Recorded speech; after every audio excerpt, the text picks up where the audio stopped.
उद्धव ठाकरे ने 2019 में शरद पवार के भरोसे बीजेपी को धोखा दिया और अब वही शरद पवार बीजेपी के शरणागत हैं कि प्रभु दया कीजिए, दया दृष्टि कीजिए, हमें अपना लीजिए, एनडीए में शामिल कर लीजिए। लेकिन शरद पवार ऐसा नहीं कि सिर्फ बीजेपी से बात कर रहे हैं एनडीए में जाने के लिए, वो कांग्रेस से भी बात कर रहे हैं। यानी वो दोनों तरफ खेल खेल रहे हैं, क्योंकि शरद पवार नेता कम व्यापारी ज्यादा हैं। जहां सौदा पट गया, जहां फायदा नजर आया, शरद पवार उधर ही चले जाएंगे। लेकिन अभी उनका सौदा पटता हुआ कहीं नहीं दिख रहा है, लेकिन वो सबको टटोल रहे हैं। उधर उद्धव ठाकरे बेचारे रो रहे हैं कि मैं तो ऑल इज वेल कह रहा हूं, लेकिन जिनके सहारे था वही मुझको छोड़कर जा रहे हैं। दो बड़ी मुलाकातें हुई हैं, जिनसे महाराष्ट्र में जो राजनीतिक पार्टियां हैं उनकी तस्वीर एक बार फिर बदल सकती है। शरद पवार की पार्टी जा सकती है, लेकिन देवेंद्र फडणवीस कह चुके हैं कि महायुति में अब किसी और नए दल की जरूरत नहीं है। तो ये सब कुछ कैसे होगा, विस्तार से इस वीडियो में आपको बताऊंगी। नमस्कार, बहुत बहुत स्वागत है आपका। आप देखना शुरू कर चुके हैं आय ऑन भारत। आपके साथ मैं हूं डॉक्टर अर्चना सिंह। आपसे गुजारिश है मेरे चैनल को सब्सक्राइब जरूर कीजिए, और अगर अभी तक आप देख रहे हैं तो कमेंट करके बताइए कि महाराष्ट्र में जो कुछ चल रहा है, जिस तरह से मुलाकातें हो रही हैं, आप उस पर क्या राय रखते हैं। दरअसल जो एकनाथ शिंदे हैं वो विधान भवन में मौजूद थे और अचानक शरद पवार उनसे मिलने पहुंच गए। शरद पवार जब उनसे मिलने उनके केबिन में पहुंचे तो उनके साथ शरद पवार की पार्टी के वरिष्ठ नेता जयंत पाटिल, जितेंद्र अहवाड़ और शशिकांत शिंदे भी थे। आप एक नाम याद रखिएगा इसमें, जयंत पाटिल। यानी ये तीन नेता थे, शरद पवार के साथ मिले, वहां पे रहे, 15 मिनट तक मुलाकात हुई। उसके बाद शिंदे चले गए अपनी बैठक के लिए। लेकिन एक घटना और हुई उसी दिन।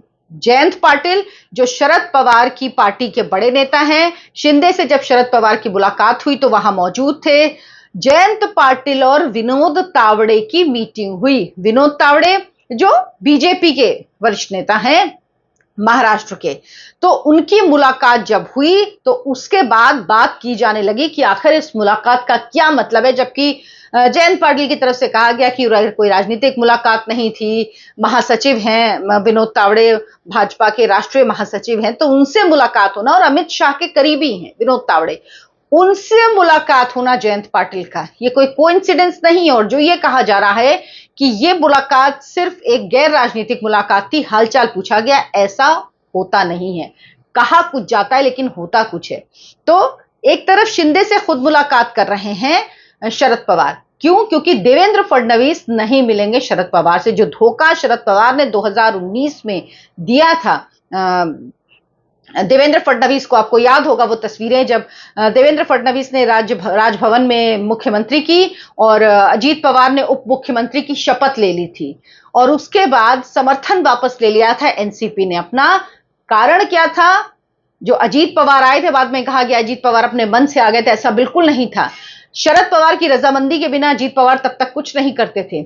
अजीत पवार को शरद पवार ने ही भेजा था जाने के लिए, और बाद में अजीत पवार को वापस बुला लिया, समर्थन वापस खींच लिया, क्योंकि उनकी बात बन गई थी इधर शिवसेना से और कांग्रेस पार्टी। उन्हें लग रहा था कांग्रेस और शिवसेना कभी साथ में नहीं जाएगी, लेकिन सोनिया गांधी राजी हो गई थी शिवसेना के साथ जाने के लिए। तो उनको लगा कि यहां उनके लिए ज्यादा अच्छा ऑप्शन है, ज्यादा बार्गेन है, ज्यादा होल्ड होगा, यहां लीडरशिप कमजोर होगी, और उन्होंने उद्धव ठाकरे को मुख्यमंत्री बनाने का प्रस्ताव मान लिया था, इसीलिए वो पलटी खा गए थे। तो देवेंद्र फडणवीस से उनकी मुलाकात नहीं होनी है। लेकिन दूसरा सच ये है कि केंद्र की सरकार को और सांसदों की जरूरत है।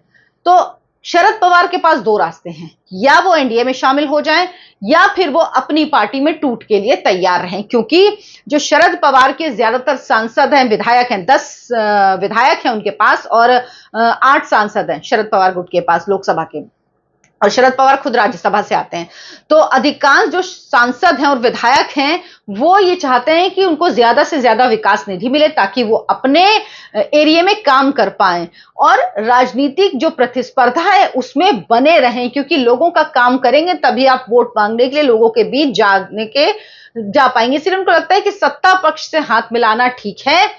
पार्टी दरअसल क्या चाहती, मैं पहले भी बता चुकी हूं, महत्वपूर्ण मंत्री पद चाहती है राज्य में भी और केंद्र में भी, और अपनी बेटी के लिए कृषि मंत्री, ये मैं पहले भी आपको बता चुकी हूं।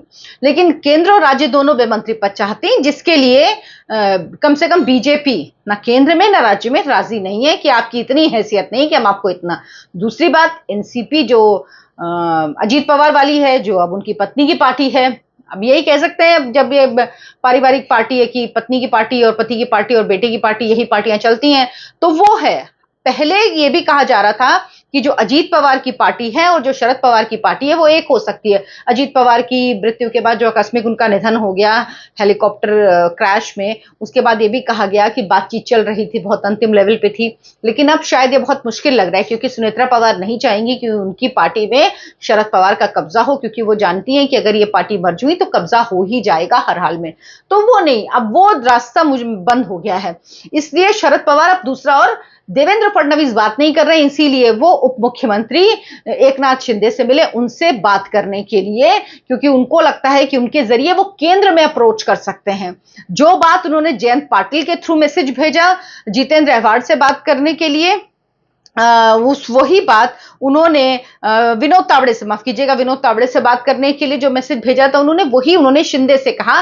तभी जब शिंदे से मुलाकात हुई शरद पवार की, तो वहां पर जयंत पाटिल मौजूद थे। और ये सारी मुलाकातें बता रही हैं कि खतरा और ज्यादा है, क्योंकि अगर एनसीपी शरद पवार अपने मन से चले जाते हैं एनडीए में, तो सोचिए उद्धव ठाकरे का क्या हाल होगा। उसके बाद तो उद्धव ठाकरे के जो 20 विधायक हैं उनमें मान लीजिए 3-4 ही उनके पास बचेंगे, बाकी सब चले जाएंगे। तो शरद पवार की पार्टी भी जाएगी और उद्धव ठाकरे की पार्टी भी जाएगी।